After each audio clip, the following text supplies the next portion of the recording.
Okay, hello everyone. सो देखो, यहाँ पे तुम लोग के सामने क्वेश्चन क्या है, predict the products of the electrolysis. अब यहाँ इलेक्ट्रोलाइसिस कर रहे हैं, यानी फैराडेज लॉ को याद करो। अब जब हम एक बीकर लिए हैं, उसमें एक कैथोड एक एनोड है। कैथोड और एनोड क्या होता है, इलेक्ट्रोड्स होते हैं, रॉड होते हैं। दोनों रॉड का चार्ज अलग होता है। Cathode is negatively charge rod, anode is positively charge rod. अब इलेक्ट्रोलाइसिस वर्ड का मतलब क्या है? इलेक्ट्रोलाइसिस का मतलब, इलेक्ट्रो मतलब इलेक्ट्रिसिटी, लाइसिस मतलब स्प्लिट, टूटना। जब हम लोग इसको इलेक्ट्रोलाइसिस करेंगे तो AgNO3 टूटेगा।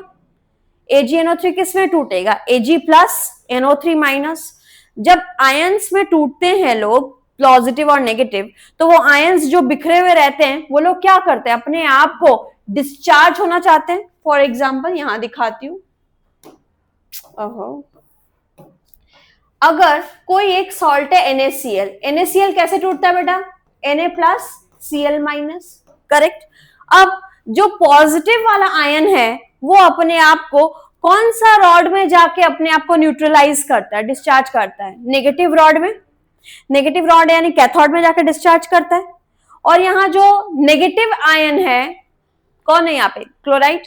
तो क्लोराइड पॉजिटिव रॉड में जाता है। पॉजिटिव रॉड कौन है? एनोड। ठीक है, तो इतनी सिंपल सी बात है। अब डिस्चार्ज का मतलब क्या है? Na प्लस अपने आप को न्यूट्रलाइज कैसे करेगा? Na plus will gain 1 electron and it will form Na, and Cl minus will lose 1 electron and form Cl2। ठीक है, 2 क्लोरीन फिर बैलेंस करना पड़ेगा। अब लेकिन यहां पे थोड़ा सा गेम चेंज है। क्या गेम चेंज है? यहां पे अकेला नहीं है। मेरा क्वेश्चन में देखो लिखा हुआ है an aqueous solution of AgNO3। Aqueous का मतलब क्या होता है? वाटर। और AgNO3 का मतलब AgNO3। जब हम लोग इलेक्ट्रिसिटी पास करेंगे तो पानी भी टूट रहा है, AgNO3 भी टूट रहा है। पानी को कैसे, किस फॉर्म में टूटता है? Water splits up into H plus and OH minus. और AgNO3 किस में टूटेगा? Ag plus and NO3 minus.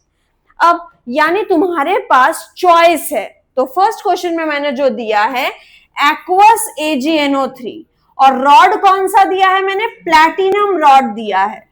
Platinum electrode कैसा इलेक्ट्रोड है बेटा? इनर्ट इलेक्ट्रोड है, इनर्ट। अब इनर्ट इलेक्ट्रोड यानी इनएक्टिव इलेक्ट्रोड है। ये इलेक्ट्रोड कोई रिएक्शन में पार्टिसिपेट नहीं करता है। जब ये कोई रिएक्शन में पार्टिसिपेट नहीं करता है तो मेरा बेस्ट चीज दिया हुआ है रॉड में, क्योंकि मेरा रिएक्शन में रॉड तो इन्वॉल्व नहीं हो रहा है। तो एक्वस को पहले तोड़ो। वाटर को कैसे तोड़ेंगे हम लोग? बता दो फटाफट। पानी को कैसे तोड़ते हैं? H plus plus OH minus. और बताओ बेटा AgNO3 को कैसे तोड़े? Ag plus plus NO3 minus. तो देखो मैंने पानी को भी तोड़ दिया, AgNO3 को भी तोड़ दिया। अब थोड़ा कंपटीशन है किसके बीच में? कंपटीशन, फर्स्ट कंपटीशन है इन दोनों के बीच में। इन दोनों के बीच में कंपटीशन है कि इन दोनों में कौन जाके कैथोड में अपने आप को डिस्चार्ज करेगा।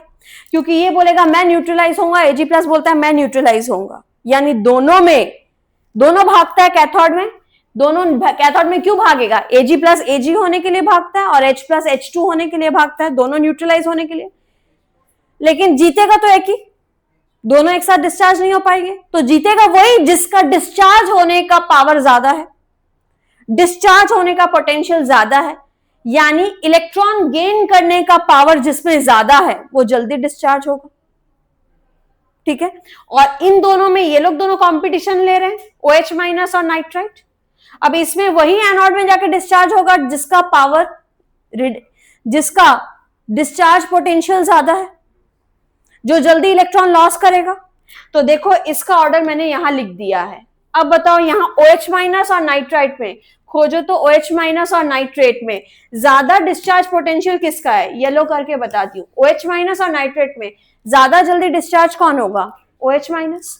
यानी दोनों में who will win the race? OH minus will discharge.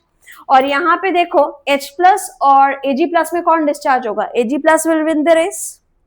H plus और Ag प्लस में कौन जल्दी डिस्चार्ज होगा? Ag। किसका समझ आया?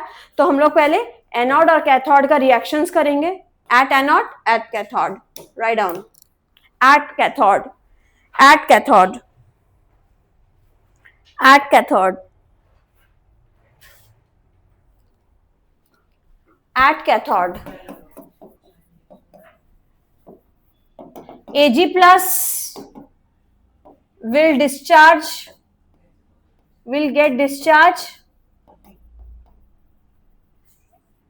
in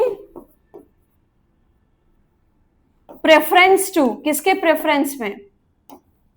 in preference to H plus ion. तो बताओ Ag प्लस डिस्चार्ज होके क्या बनेगा? Ag plus plus 1 electron, arrow Ag. यानी what is the product of cathode में? प्रोडक्ट क्या बना? Ag. This is the product of cathode. मुझे क्वेश्चन में ये तो पूछा था फाइंड द प्रोडक्ट. तो product is Ag plus in the cathode. अब एनोड में देखते हैं. एनोड में किसका ज्यादा पावर देखे थे हम लोग? बताओ, अभी तो पढ़ाई हूं, ऐसा भी नहीं है कि पुराना कुछ पूछ रही हूं तो मैं तुम लोग को. OH माइनस जल्दी डिस्चार्ज होगा. OH minus is preferably discharged compare to किसके कंपेयर में करेंगे? Compare to NO3 minus. तो अगर OH माइनस डिस्चार्ज होगा, इसका रिएक्शन थोड़ा सा चेंजिंग है. अब OH माइनस क्या करेगा? Electron loss. तो इलेक्ट्रॉन लॉस करेगा, यानी क्या बन रहा है? OH plus 1 electron. अब OH बोल के तो कुछ हाइड्रोक्साइड अकेला सिंगल नहीं रह सकता, इंडिपेंडेंटली एग्जिस्ट नहीं करता.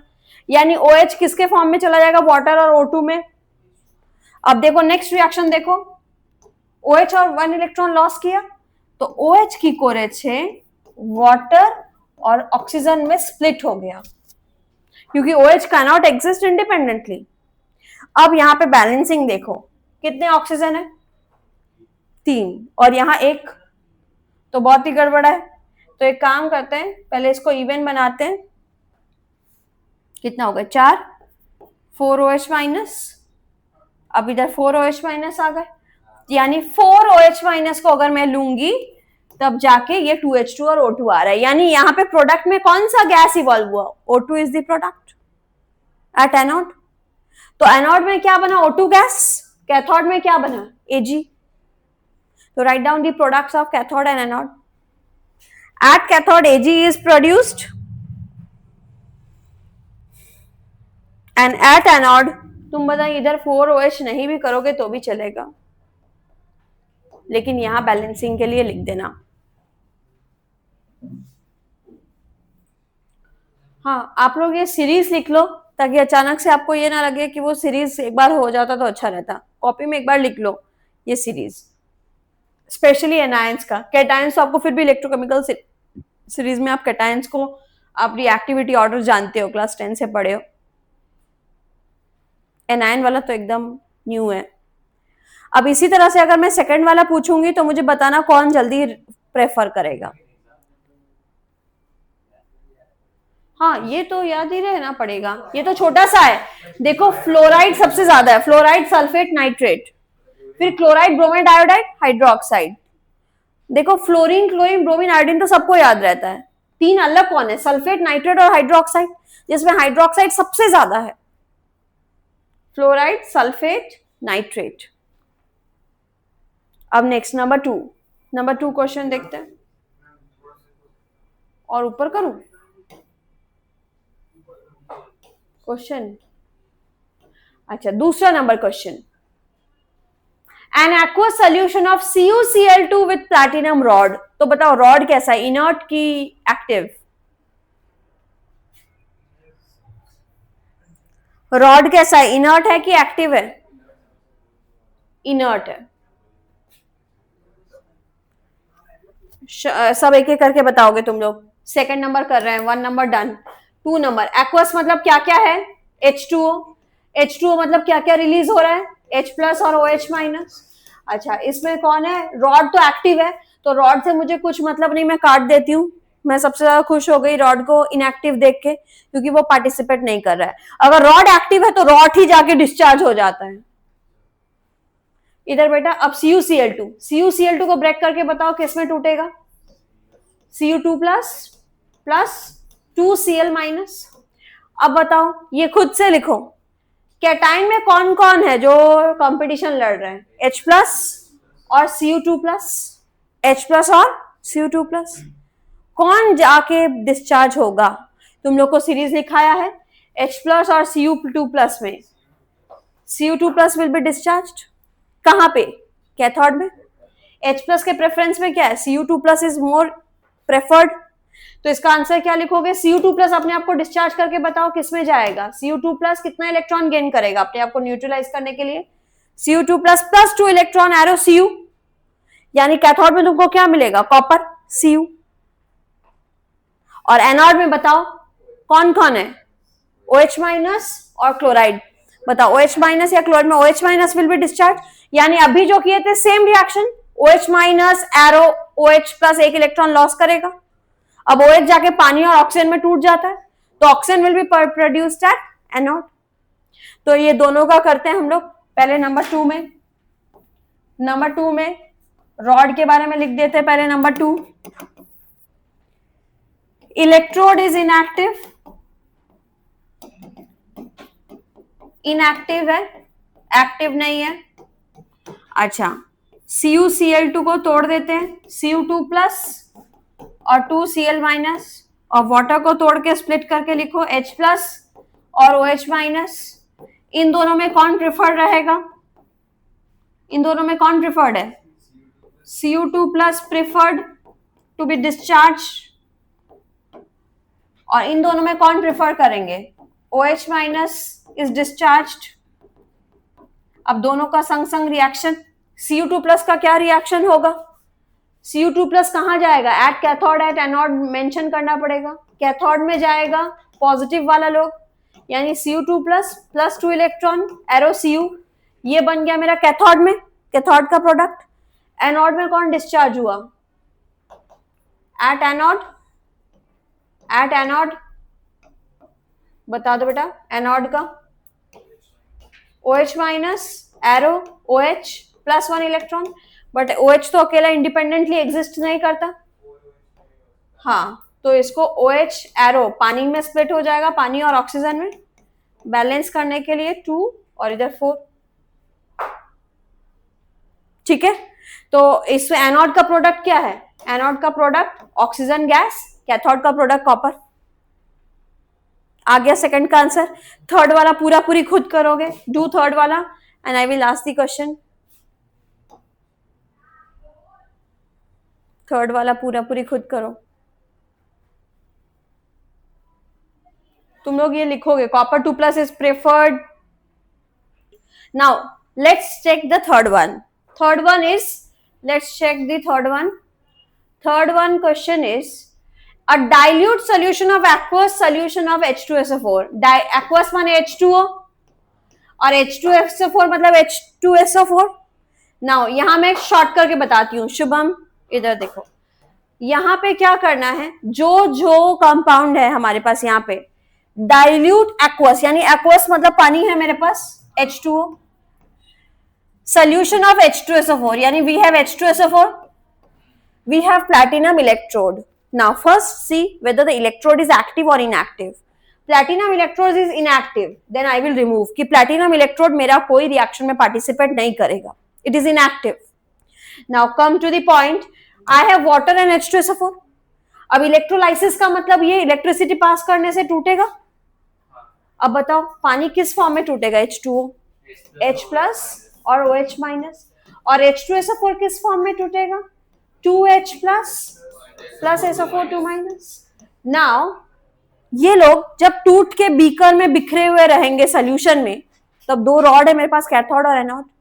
इलेक्ट्रिसिटी चलने के साथ साथ वो लोग क्या है, जो पॉजिटिव आयन है वो नेगेटिव रॉड में जाके अपने आप को डिपॉजिट करता है, और जो पॉजिटिव आयन है वो नेगेटिव रॉड में जाता है। नाउ पॉजिटिव आयन में ये दोनों ही H प्लस है, और H प्लस कहाँ जाएगा, कैथोड में, नेगेटिव रॉड कैथोड में डिस्चार्ज होगा अपने आप को। और इन दोनों में पहले इसकी बात करते हैं, दोनों ही H प्लस है, तो मेरा कोई चूज करने का ऑप्शन ही नहीं है, H प्लस ही जाके डिपॉजिट होगा। तो एट कैथोड का रिएक्शन क्या होगा शुभम बताओ? एट कैथोड H प्लस गया, H प्लस जाके किस फॉर्म में डिपॉजिट होगा? हाइड्रोजन गैस के फॉर्म में डिपॉजिट होगा। अब सिर्फ इलेक्ट्रॉन बैलेंस करना है, 2 कर देते हैं, इधर इलेक्ट्रॉन गेन करेगा 2 इलेक्ट्रॉन तो जाके H2 गैस। तो what is the product at cathode? H2 gas is formed at cathode. Now come to anode. अब एनोड में ये दोनों भागे कि मैं डिस्चार्ज होऊंगा, वो बोल रहा है मैं डिस्चार्ज होऊंगा OH माइनस और सल्फेट में, लेकिन डिस्चार्ज पोटेंशियल किसका ज्यादा है?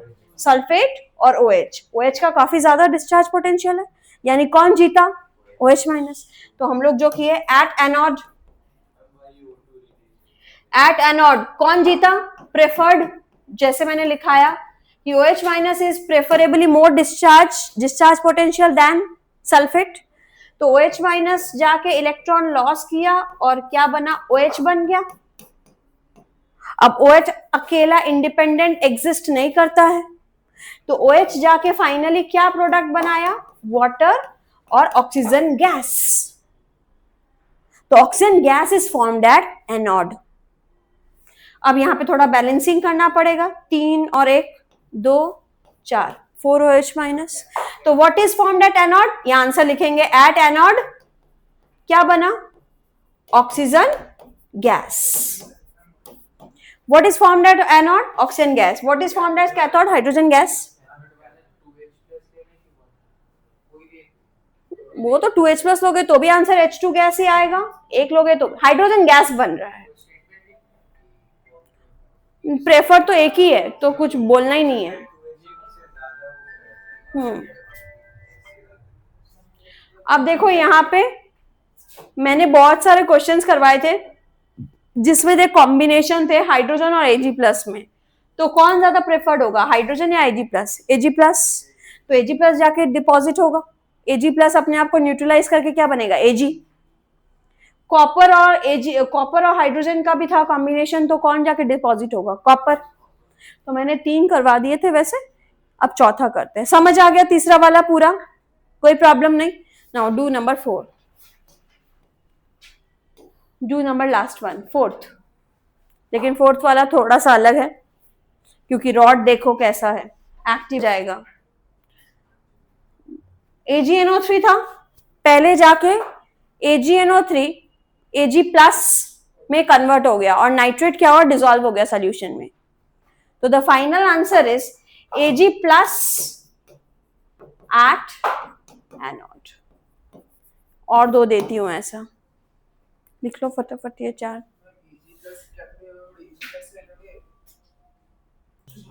तो देखो इलेक्ट्रोलाइसिस में, इलेक्ट्रोकेमिस्ट्री में एक ये पार्ट हो गया, एक फैराडेज लॉ हो गया, उसको मैं थोड़ा सा बता देती हूँ एक बार।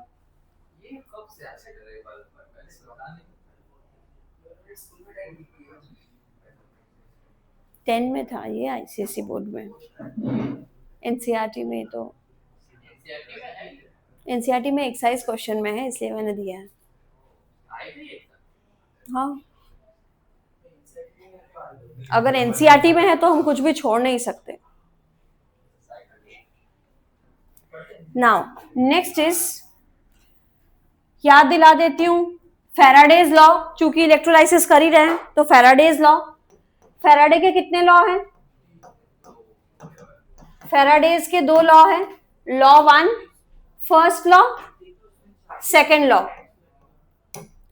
फर्स्ट लॉ डायरेक्ट मैं इक्वेशन के फॉर्म में सिखा रही हूं, पुष्कर सीख ले first law.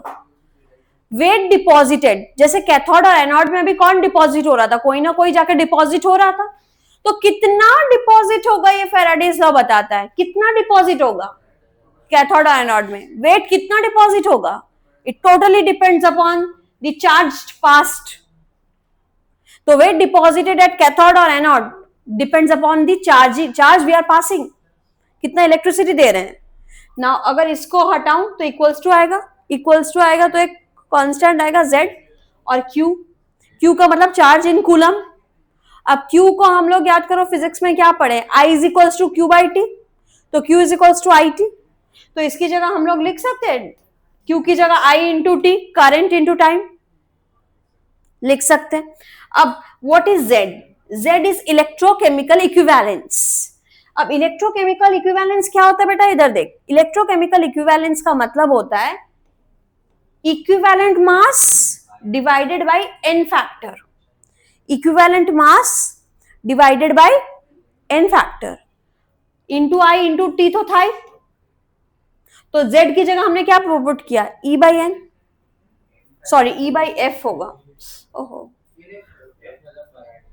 E by f, f मतलब फैराडे कांस्टेंट 96500 कूलम, यहां लिख देती हूँ 96500 कूलम। अब व्हाट इज E? E यानी इक्विवेलेंट वेट, इक्विवेलेंट वेट का मतलब एटॉमिक मास, जो भी हम एटॉम का काम कर रहे हैं उसका एटॉमिक मास बाई उसका वैलेंसी फैक्टर, यानी कितना इलेक्ट्रॉन लॉस या गेन कर रहा है, into Faraday into current into time. तो मैंने Z की जगह क्या पुट किया, E बाई एफ। कैसे याद रखोगे, Z क्या होता है, E by f, A B C D E by f, और E क्या होता है, A by n, A by n, A मतलब atomic mass divide by n factor. अब पूरा पूरी बता देती हूँ, मान ले, इधर देखो, मान लो तुम लोग को एक दिया गया है कॉपर सल्फेट का, हम लोग काम कर रहे हैं copper sulphate, we are electrolysing, तो कॉपर सल्फेट से we are getting copper, we are getting copper. तो बता कौन सा एलिमेंट में मैं इधर काम करूं, कॉपर को लेके काम कर रही हूं क्योंकि कॉपर डिपॉजिट हो रहा है। अगर कॉपर डिपॉजिट हो रहा है तो कॉपर का एटॉमिक मास पुट करना पड़ेगा जो दिया हुआ रहेगा, करंट जो दिया रहेगा वो पुट करना पड़ेगा, टाइम जो है वही पुट करना पड़ेगा। सिर्फ एन का बारे में सुन ले, एन क्या होगा, कॉपर से कॉपर जा रहा है तो मुझे यहाँ समझ में नहीं आ रहा है कितना एन फैक्टर होगा। एन फैक्टर मतलब इलेक्ट्रॉन लॉस या गेन। यहाँ कॉपर 2+ की स्टेट में है तो कॉपर 2+, सल्फेट के संग यानी 2+, और यहाँ कॉपर, तो कितना इलेक्ट्रॉन का हेर फेर है, 2 इलेक्ट्रॉन, तो 2 इलेक्ट्रॉन है तो यहाँ पे एन फैक्टर क्या हुआ, 2। तो यहाँ पे तुझे एन फैक्टर यानी इलेक्ट्रॉन पुट करना पड़ेगा, कितना गेन हुआ या कितना लॉस हुआ। सपोज AgNO3 है, वहां से Ag डिपॉजिट हो रहा है, तो मुझे बोल सकता है AgNO3 में Ag का चार्ज कितना होता है, सिल्वर एक ही होता है, सिल्वर प्लस, क्योंकि नाइट्रेट का -1 तो ये +1, तो ये Ag प्लस से Ag जा रहा है यानी कितना इलेक्ट्रॉन का हेर फेर है, 1, तो एन फैक्टर क्या होगा, 1। अब बताओ AlCl3 है, वहां से अगर Al बन रहा है तो कितना 3, वेरी गुड, यहाँ एल्युमिनियम का चार्ज क्या 3+, तो एन फैक्टर इज 3, बाकी जो एटॉमिक मास देगा। तो ये चीज तुम लोग को समझ आ गया। E यानी इक्विवेलेंट वेट, इक्विवेलेंट मास या equivalent weight, that is equals to the atomic mass या molecular mass of the species divide by its valency factor. Valency factor माने इलेक्ट्रॉन लॉस और गेन। और लॉ 2 क्या बोल रहा है, लॉ 2 बोल रहा है कि अगर 2 सेल सीरीज में कनेक्टेड है, 2 सेल अगर सीरीज में कनेक्टेड है तो W1 by W2 equals to E1 by E2, W1 by W2 equals to E1 by E2। W1 मतलब जो पहला बीकर है उसका weight deposit divided by second electrolysis वाले weight deposit equals to E1 by E2। What is E1 और what is E2? E1 क्या है, atomic mass by n factor of the first element, E2 का मतलब atomic mass by n factor of the second element. और यहां पे करते करते मैंने एक चीज बताया था जहां से क्वेश्चन आता ही है, 1 mole electron is equals to 1 Faraday, 1 mole electron equals to 1 Faraday. यानी अगर AlCl3 है, AlCl3 है, चाहे Al यहां से Al मिल रहा है तो यहां पे कितना इलेक्ट्रॉन चेंज हो रहा है, यानी 3 इलेक्ट्रॉन का गेन हो रहा है। तो यहाँ 3 मोल इलेक्ट्रॉन है तो कितना फैराडे इलेक्ट्रिसिटी होगा, यहाँ 3 मोल इलेक्ट्रॉन है तो 3 mole electron is equals to 3 Faraday answer. अगर कूलम में बोलेगा तो 96500, अगर फैराडे में छोड़ने बोल दे तो यही इसका आंसर। और अगर दूसरा कुछ दे दे, सोचो MnO4 माइनस दे दे, इस बार ये आया था 2024 में Mn2+, यहाँ कितना इलेक्ट्रिसिटी पास हो रहा है इन फैराडे, तो Mn का चार्ज दोनों तरफ यहाँ 2+, यहाँ Mn का चार्ज क्या होगा X, -1 x, ऑक्सीजन का 1 का -2 होता है, x -8, हाँ x -8 is equal to -1, oxygen का -8 हो गया, तो 5 फैराडे होगा। इधर Mn का कितना चार्ज हुआ, +7, +7 से +2 यानी 5 इलेक्ट्रॉन, यानी 5 फैराडे, आंसर 5 फैराडे। ठीक है, तो इस टाइप का क्वेश्चन आता है। और या फिर एक और आ जाता है, कैल्शियम क्लोराइड से कैल्शियम बन रहा है, यहां मुझे पूछा है 15 ग्राम रिक्वायर्स कितना फैराडे, 15 ग्राम कैल्शियम बनाने के लिए कितना फैराडे पास करेंगे, 15 ग्राम कैल्शियम बनने के लिए। तो पहले हम लोग इस लॉजिक पे जाते हैं। यहां कैल्शियम का चार्ज क्या है, कैल्शियम 2+, एक्सीलेंट, कैल्शियम बन रहा है, कितना फैराडे पास हो रहा है, 2 फैराडे, यानी 2 इलेक्ट्रॉन, 2 इलेक्ट्रॉन गेन हो रहा है 2 फैराडे। कितना ग्राम होता है तुमको पता है, कैल्शियम का एटॉमिक मास क्या है, 40, calcium atomic mass is 40 gram. 40 gram calcium बनता है 2 फैराडे पास होने से, 40 ग्राम कैल्शियम डिपॉजिट हो रहा है 2 फैराडे पास होने से। तो मुझे कितना ग्राम पूछा है, मुझे 15 ग्राम पूछा है, कितना फैराडे पास होगा, यूनिटरी मेथड। तो हम लोग क्या करेंगे, 40 gram calcium requires 2 Faraday electricity, तो 15 gram calcium requires 2 Faraday by 40 into 15, whatever is the answer हम लोग कर सकते।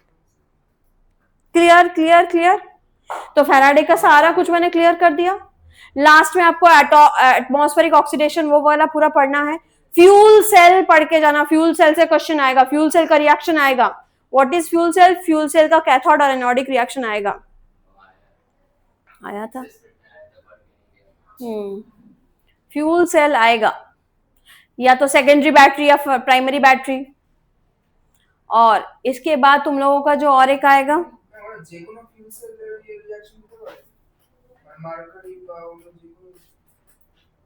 Secondary mercury cadmium, cadmium mercury कुछ भी बोल सकता है। इसके बाद जो एक इलेक्ट्रोलाइसिस वाला पार्ट है, कोल्डर्स लॉ, वो सब तो करना ही है, V = IR वाला। वो क्या है इलेक्ट्रोकेमिस्ट्री का, वो भी थोड़ा सा बता देती हूँ, रिवाइज करवा देती हूँ। क्या था वो, किसको किसको याद है वो वाला, V = IR, बोलो। R 1/R = कंडक्टेंस किससे लिखते हैं, C या G, कौन कौन C पढ़ा है, कौन कौन G पढ़ा है, C पढ़े हो, G NCERT वाले लोग पढ़े होंगे, और अदर स्टूडेंट्स ISC वाले C पढ़े होंगे, और जो कोई बोर्ड से नाता नहीं रखता कॉम्पिटिटिव, वो क्या पढ़ा होगा वो खुद डिसाइड करो। जनरली C लिखते हैं, कॉम्पिटिटिव एग्जाम्स में भी C और G लिख देगा। अब बताओ, G हो गया उल्टा, G के बाद बाबू 1/ρ = कप्पा, कप्पा का नाम स्पेसिफिक रेजिस्टिविटी या कंडक्टिविटी, क्या बोलते हैं कप्पा को, कंडक्टिविटी या स्पेसिफिक रेजिस्टिविटी। घर का नाम है कप्पा और इसका यूनिट है ओम इनवर्स सेंटीमीटर इनवर्स। ठीक है, रो क्या है, रो इज रेजिस्टिविटी, रो का यूनिट क्या है, ओम मीटर या ओम सेंटीमीटर। आर का यूनिट क्या है, ओम। जी का यूनिट क्या है, इसका इनवर्स, ओम इनवर्स। ठीक है, अब L/A length by area, cell constant G star, जिसका यूनिट है सेंटीमीटर इनवर्स, G स्टार या C स्टार। अच्छा, इसके बाद G into G star = kappa, या फिर G इंटू या फिर 1/R into G star = kappa. ज्यादा ये आता है ऊपर वाले से, ज्यादा नीचे वाला आता है, रेजिस्टेंस दे देता है, सेल कांस्टेंट, कप्पा निकल जाएगा। ठीक है, और लास्ट कैपम = कप्पा इंटू 1000 बाई कॉन्सेंट्रेशन, ठीक है। उसके बाद अल्फा इज इक्वल्स टू कैपेम बाई कैपेम नॉट। कैपेम नॉट क्या है? Molar conductivity at infinity dilution, infinite dilution, या फिर लिमिटिंग मोलर कंडक्टिविटी। और एक लास्ट बताओ के डिसोसिएशन कांस्टेंट के C alpha square by 1 minus alpha. कैपेम मोलर कंडक्टिविटी। मोलर कंडक्टिविटी क्या है? जब हम कप्पा यानी कंडक्टिविटी 1000 और नीचे मोलारिटी को ऐसे कहते हैं मोलर कंडक्टिविटी। अब मोलर कंडक्टिविटी इसका क्वेश्चन आता है, याद कर, एक ग्राफ था कैपेम वर्सेस रूट सी, एक ऐसा और एक ऐसा, ये स्ट्रॉन्ग इलेक्ट्रोलाइट के लिए और ये वीक इलेक्ट्रोलाइट के लिए, एसिटिक एसिड और ये क्वेश्चन तो मस्ट है, आता ही था। How molar conductivity depends upon the concentration. तो molar conductivity increases with decrease in concentration, या फिर molar conductivity increases with dilution. फिर रीजन पूछता था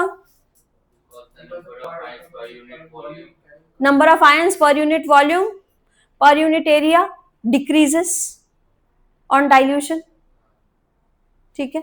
उसके बाद आ सकता है कंडक्टिविटी सी के साथ कैसे डिपेंड करता है, कंडक्टिविटी सी के संग कैसे डिपेंड करता है, डायरेक्टली प्रोपोर्शनल, श्योर।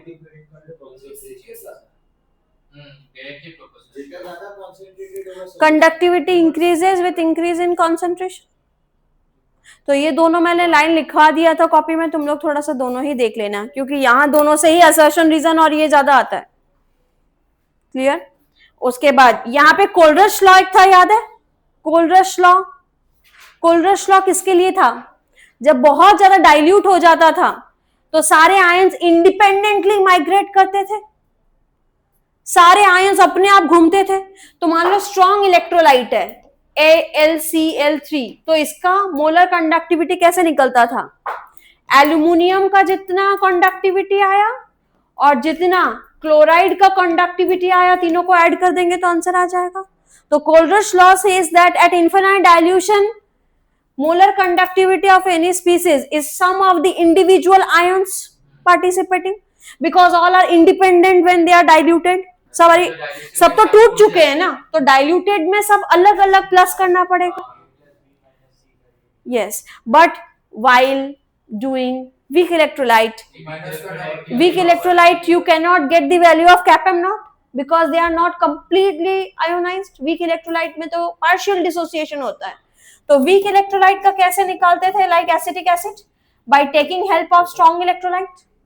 तो स्ट्रॉन्ग इलेक्ट्रोलाइट का कैसे हेल्प लेते थे? एक तो CH3 COO Na, कुछ भी जो दे दिया, Na दे दिया, HCl दे दिया, माइनस H आ गया, ये आ गया, NaCl माइनस कर देते हैं, माइनस NaCl।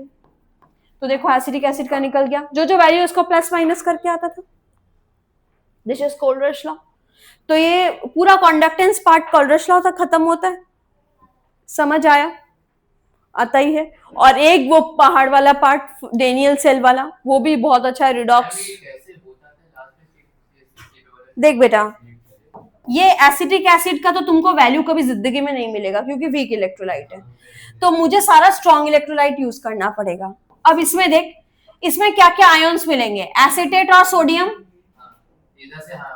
और इधर H और Cl है। तो एसिटेट से मुझे एसिटेट का आयन मिल गया, और H चाहिए तो मुझे इधर से प्लस किया इसलिए H मिल गया। तो लेकिन दो अनवांटेड चीज क्या आया? एक Na अनवांटेड चीज आया और एक Cl अनवांटेड चीज आया, तो इनको मस्ट बी रिमूव्ड। तो माइनस NaCl कर दो तो ये रिमूव हो गए। क्लियर?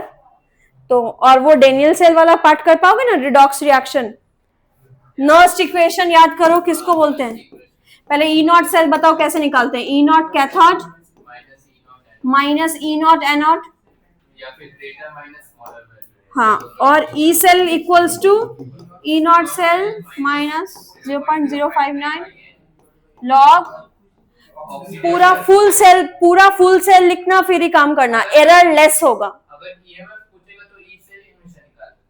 ईएमएफ पूछेगा तो इसीलिए निकालोगे। अगर ब्रैकेट में तुमको कॉन्सेंट्रेशन दिया हुआ है तो समझना कॉन्सेंट्रेशन ये बनाने के लिए दिया हुआ है, तो सिर्फ ई नॉट सेल करना।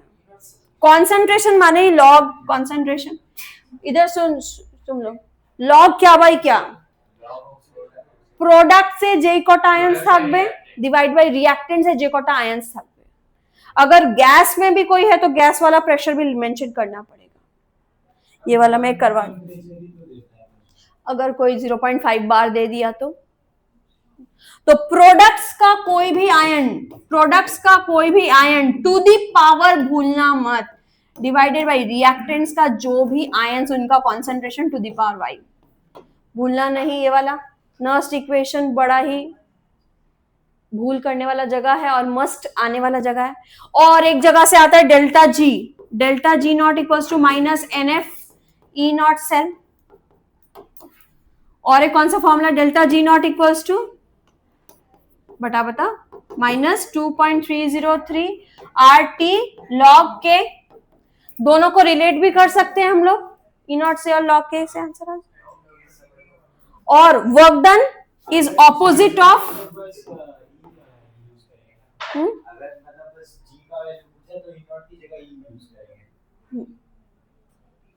अगर स्टैंडर्ड नहीं पूछा तो question, work done minus delta G not.